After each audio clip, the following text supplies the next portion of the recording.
আজকে সকালবেলা বাজার করছি, মাছ নেব। দেখি কি মাছ এসছে। একবার করে ডাক দিবি, বুঝেছিস? গাটিগুলো কি সুন্দর।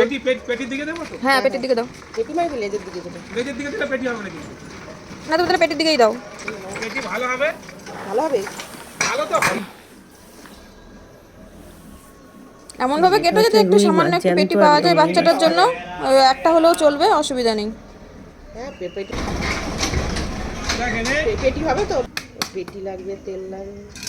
তেল কত টাকা হবে বলে? হাফ নেব, পুরোটা নেব না। দেখেন ওটা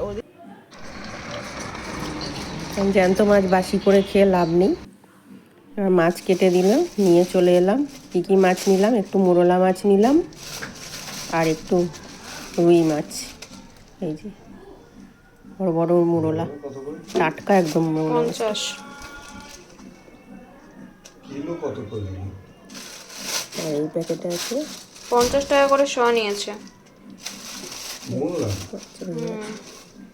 এবার এগুলো বাছবো, বেছে ধোবো, ধুয়ে এবার রান্না বান্না শুরু করি।